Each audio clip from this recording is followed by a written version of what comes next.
नमस्कार किसान भाइयों, स्वागत है आप सभी का विश्वास फार्म के यूट्यूब चैनल पर।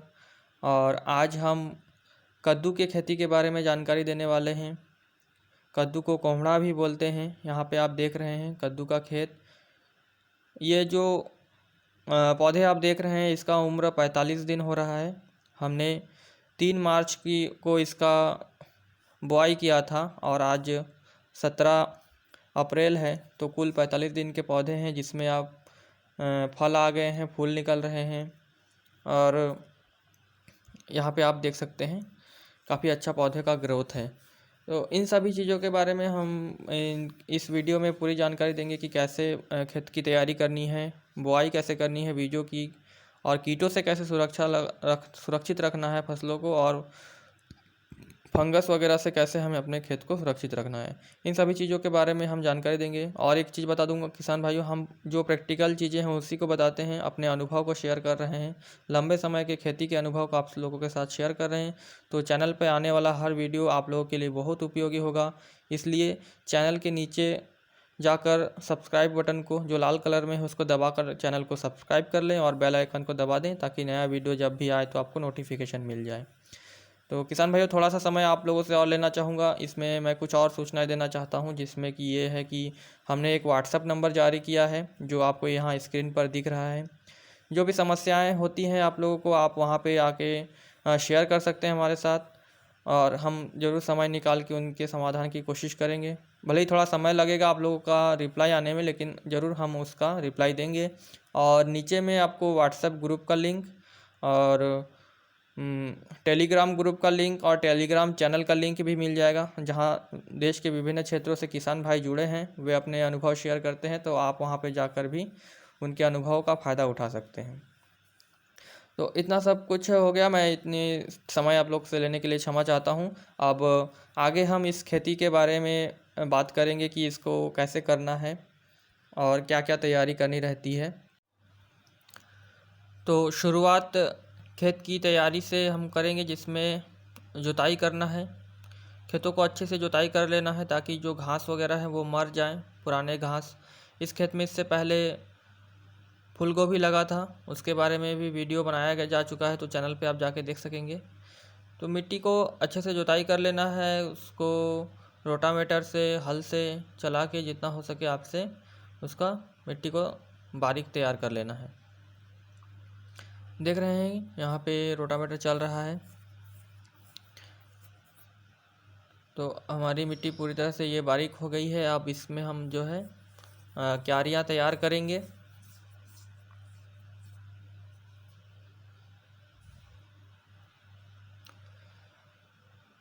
यहाँ पे आप जो लाइनें देख रहे हैं ये 5 फीट की दूरी पर है। लाइन से लाइन की दूरी 5 फीट है, क्योंकि जब भी कद्दू का फसल कमाते हैं तो उसको उसके बेलों को फैलने के लिए काफ़ी स्पेस चाहिए होता है। तो उसके लिए हमको कम से कम 5 से 6 फीट का स्पेस दो लाइनों के बीच में रखना होगा, ताकि वो अच्छे से फैल सके, पौधा उसका अच्छे से ग्रो कर सके। यहाँ पे जो मांदे तैयार किए जा रहे हैं उसके बारे में मैं कुछ जानकारी देना चाहता हूँ कि ये मांदे एक नाली करने के बाद में उसके बीच में बनाए जा रहे हैं, ताकि जो है हम इस नाली में पानी का सिंचाई कर सकें। और इसकी जो गहराई है, गहराई करीब 20 से 30 सेंटीमीटर गहराई है।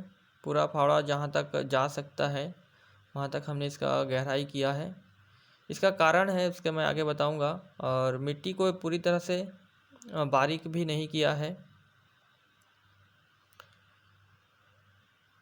तो इतना गहरा आपको गड्ढा कर लेना है, तैयार करना है मिट्टी को अपने खेत का। तो ये पूरा खेत अभी हमारा तैयार हो रहा है कद्दू लगाने के लिए।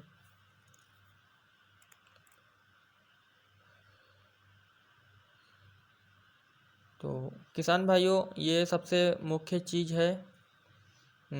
खेत में जब भी हम कद्दू लगाते हैं, तरबूज लगाते हैं या लौकी लगाते हैं, जिसमें हमको लंबे समय तक अगर फसल लेना है और अच्छा फसल लेना है, तो उनके जड़ों के विकास पर हमको थोड़ा ध्यान देना पड़ता है।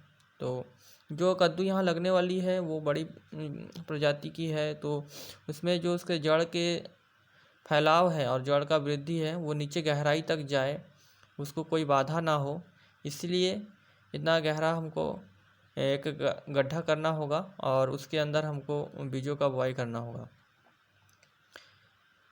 कारण क्या है कि जब भी पौधे का जड़ का विकास नीचे से रुकता है तभी पौधे में बीमारी आना शुरू होता है। नीचे में मिट्टी में अगर उसका जड़ नहीं रुकेगा, नीचे सीधी तरह से उसका जड़ विकास कर सकेगा, तो जितना अच्छा जड़ों का विकास होगा पौधे का विकास भी उतना ही अच्छा होगा। इसलिए हमको जड़ों के विकास के लिए इतना गड्ढा करना रहेगा।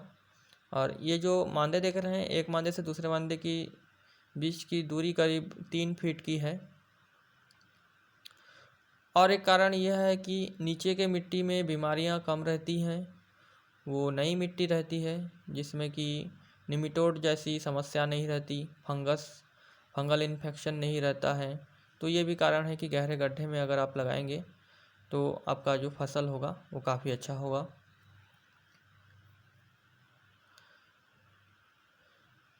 तो ये जो गहराई है देख रहे हैं 20-30 सेंटीमीटर है।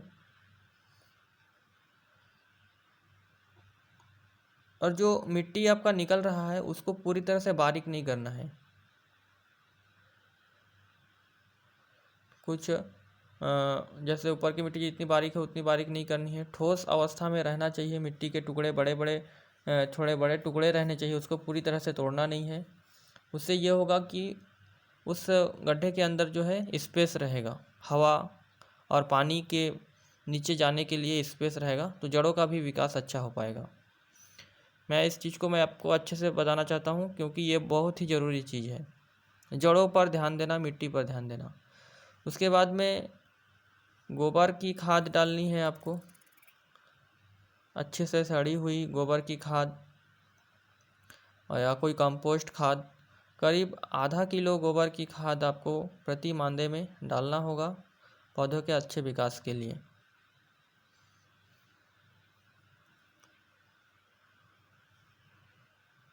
तो ये जो खाद है पूरी तरह से ह्यूमस युक्त होता है, काफ़ी मदद करता है हमारे पौधों को बढ़ाने के लिए। तरबूज की खेती में भी किसान भाइयों को इस चीज़ों के बारे में बताया गया था, वही बातें हैं पूरी इसमें भी है कद्दू की खेती में, और आप चाहें तो इसको आप लौकी की खेती में भी लागू कर सकते हैं, और इस तरह के बेल वर्गीय सभी खेती में आप इसका प्रयोग कर सकते हैं। उसके बाद सुपर फास्फेट डालना है आपको प्रति मांदे में करीब आधे मुट्ठी सुपर फास्फेट, जो सफ़ेद रंग का यहाँ पे देख रहे हैं आप, इससे सफ़ेद रंग का रहता है।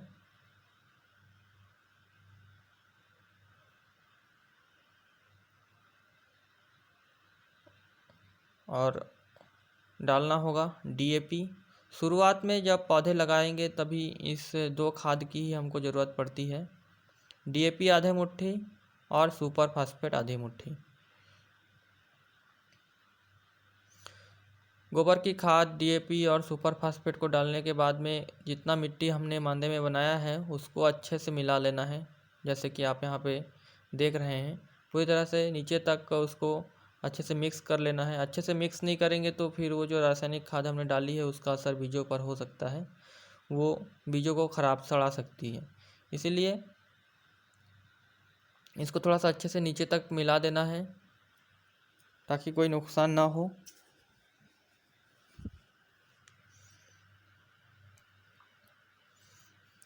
कितना डीएपी डालना है आप यहाँ पे देख रहे हैं, एक बार मैं अच्छे से दिखाने की कोशिश करता हूँ।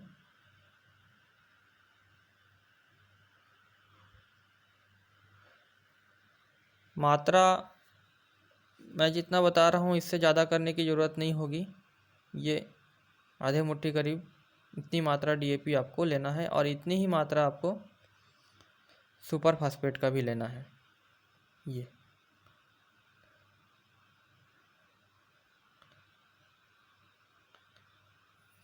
खाद की मात्रा में जब कमी होती है तभी पौधों में भी प्रॉब्लम आने लगता है, बाद में फिर दवाई देने से कोई फ़ायदा नहीं हो पाएगा। इसके बाद बीजों का बुआई करना है। आधे इंच की गहराई में बीज जाने चाहिए, उससे ज़्यादा नहीं। सिर्फ थोड़ी सी मिट्टी उसके ऊपर रुकनी चाहिए। और बीजों का जो चौड़ा हिस्सा होता है, नुकीला हिस्सा नीचे की तो तरफ रहेगा जहाँ से जड़ निकलेगी, और चौड़ा हिस्सा ऊपर की तरफ रहेगा।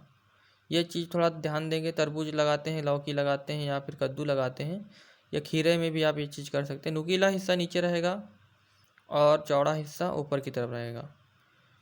ये चीज़ें किसान भाई कई बार व्हाट्सएप में पूछते हैं कि कैसे लगाना चाहिए, तो ये नियम है इसका, आधे इंच गहराई। और ये जो है, अब बीज मैं आपको बता दूं कौन सा है। ये VNR 11 बड़ी साइज का कद्दू होने वाला है हमारा। इसको आप पकने के बाद भी आप लंबे समय तक स्टोर करके रख सकते हैं घर में। जब भी आपको मार्केट में अच्छा रेट मिले आपको, तब आप इसको बेच सकते हैं। इसी तरह सब कोई मिलके जो है हम इस खेत का जो है यहाँ पे बुआई कर रहे हैं। आज जो वीडियो आप देख रहे हैं ये 3 मार्च का है।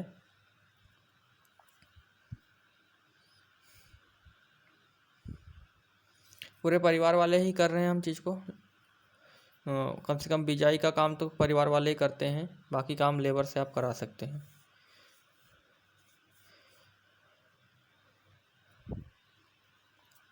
इसके बाद 8 दिनों के बाद, यानी कि यहाँ देख सकते हैं 11 मार्च का यह वीडियो है। 11 मार्च को पौधे हमारे उग गए हैं। करीब 8 से 10 दिन लगते हैं कद्दू के पौधे उगने में। पानी का सिंचाई नहीं करना पड़ा क्योंकि काफ़ी पानी बारिश हुआ था, और तेज़ बारिश 2-3 दिन लगातार हुआ था, क्योंकि अभी बहुत ज़्यादा बारिश हुआ इस साल। तो क्योंकि हमने गहरे गड्ढे किए थे तो बीजों का सड़ाव नहीं हुआ। अब दवाइयों पे आ जाते हैं। दवाइयाँ डालनी होगी क्योंकि जो पौधे निकले हैं उसको लाल कीट प्रभावित करेंगे। ये कौन सी दवाई है मैं अभी आपको बताऊंगा। ये जो है इमिडाक्लोप्राइड 17.8% है, और ये जो है एक फंगीसाइड है। कार्बाडाजिम 25% और मैनकोजेब 50% स्प्रिंट के नाम से ये दवाई आती है। तो ये सिस्टेमेटिक है और कॉन्टैक्ट फंगिसाइड दोनों है, तो हमारे पौधों को फंगस से बचाएगा। 10 ml आपको डालना रहेगा इमिडाक्लोप्राइड 17.5%, और 10 ml यानी कि 10 ml प्रति 20 लीटर पानी में, और प्रति 20 लीटर पानी में 20 ग्राम आपको फंगिसाइड स्प्रिंट जो आप देख रहे हैं यहाँ पे, इसको आपको पानी में घोलकर इसका छिड़काव पौधे के ऊपर करना रहेगा। पौधे जितने भी छोटे रहें, ये दवाइयाँ कभी भी पौधों को नुकसान नहीं करेंगी, इसलिए दवाई छींटने से आप डरने की कोई आवश्यकता नहीं है। ये 17 मार्च के पौधे हैं। तो 17 मार्च के यानी कि बुआई से तो 14 दिन के बाद ये इसमें कीटों का संभावना हो जाता है। तो ये दोनों दवाइयाँ प्रति लीटर पानी में टाटा मीटा को आधा ml, और ये जो फंगिसाइड रहता है इसको जो है 1 ग्राम प्रति लीटर में, छोटे पौधों में आपको यही मात्रा लेनी चाहिए। इससे कोई भी नुकसान आपको नहीं होने वाला आपके खेत को।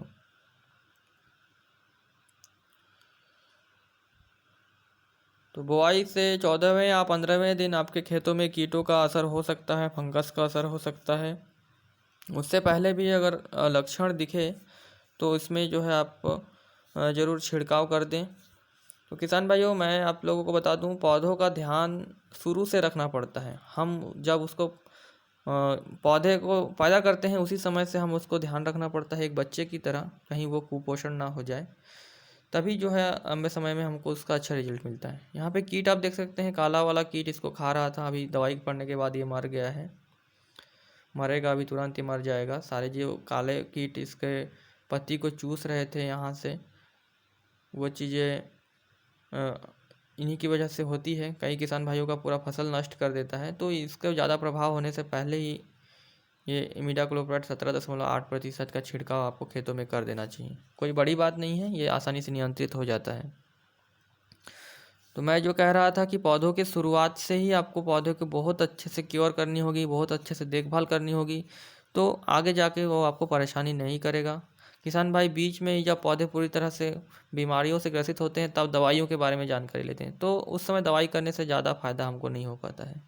पहले से हम इसको बहुत ही अच्छे से सुरक्षित रखते हैं। जैसा कि मैं बता रहा हूँ, सुरक्षित रखने के लिए आपको हर बार स्प्रे में आपको डालना पड़ेगा फंगीसाइड और ये कीटनाशक इमिडाक्लोप्रिड 17.8%। यहाँ पे कीट आप देख सकते हैं लाल वाले। उसके बाद में जो ये वीडियो जो आप देख रहे हैं ये 21 मार्च के हैं। तो 17 मार्च को हमने पहली छिड़काव किया था, उसके बाद 21 मार्च को इसमें फिर से कीट आ गए। 5 दिन के अंतराल में, 4 दिन के अंतराल में कीटों का असर हो जाता है। तो जैसे ही आपके खेत में ऐसे कीटों का असर हो जाता है तो आपको वही कॉम्बिनेशन फिर से आपका छिड़काव करना होगा। तो क्योंकि अभी जो हमारे खेत फसल का उम्र हो गया है, ये इसमें अब हम ताकत जो हेक्साकोनाजोल है उसे चला सकते हैं। 18 दिन के पौधे हैं, 15 से 18 दिन के बाद में आप इसमें हेक्साकोनाजोल और कैप्टन, हाँ हेक्साकोनाजोल भी है इसमें, कैप्टन 70% और हेक्साकोनाजोल 5% का जो ये पाउडर है इसको आपको डालना होगा, जो जड़ों का विकास काफ़ी अच्छे से कर देगा। यहाँ पे आप फार्मूला देख सकते हैं। टाटा के ताकत के नाम से भी ये दवाई आती है, अलग अलग कंपनी के नाम से आ जाती है। और फंगीसाइड में यहाँ पे देख सकते हैं ये कार्बेंडाजिम 12%, मैनकोजेब 63% है। ये भी है अडामा कंपनी का, मैनकोप के नाम से आता है, और ये टाटा मीठा। तो इसमें 3 चीज़ें अभी डालेंगे, एक फंगीसाइड और एक कैप्टन 70% और ये इमिडाक्लोप्रिड 17.8%। ये 3 चीज़ों को अभी हम मिलाएंगे आधा ग्राम, और उन दोनों को 1-1 ग्राम। फंगीसाइड को 1 ग्राम प्रति लीटर पानी में, टाटा मीठा को आधा ग्राम प्रति लीटर पानी में, और ये जो ताकत है इसको आधा ग्राम प्रति लीटर 1 ग्राम प्रति लीटर पानी में। कैप्टन 70% को 1 ग्राम प्रति लीटर पानी में। इन सभी का छिड़काव करने के बाद में जो पौधे हमारे सुरक्षित हो जाएंगे, उनका विकास होने लगेगा, घास में भी वृद्धि करने लगेगी। उनके छिड़काव के बाद में पौधे जब इतने बड़े हो जाएं, करीब ये जो पौधे हैं 20 दिन के पौधे हैं, घास बड़े हो जाएंगे, तो उसके जड़ों के आसपास आपको खुरपी की सहायता से अच्छे से गहरी कोड़ाई कर देनी है, जिससे जड़ों का अच्छे से विकास हो जाएगा और घास भी मर जाएंगे। जो हम खाद डाले हैं घास, उन खाद को सोख ना ले, इसलिए हमको इन घासों को साफ़ करना ज़रूरी है। और पौधों के जड़ों के विकास के लिए बगल की मिट्टी को ढीला करना बहुत ज़रूरी है। जितना स्टेप मैं बता रहा हूँ, अगर इस स्टेप को आप फॉलो करेंगे तो निश्चित तौर पे आपके कद्दू का फसल बहुत अच्छा होने वाला है। जितना हमारा हो रहा है उतना ही आपका भी होगा, क्योंकि मैं इसमें सारी चीज़ों को अच्छे से आप लोगों को बता रहा हूँ, अच्छे से समझाने की कोशिश कर रहा हूँ। तो यहाँ पे देख रहे हैं घास को निकाल देना है हमको पूरे खेतों से। किसान भाइयों, मैं एक बार फिर कहना चाहूँगा कि आप इस चैनल को ज़रूर सब्सक्राइब कर लें और अपने दूसरे किसान भाइयों को शेयर करें वीडियोस को।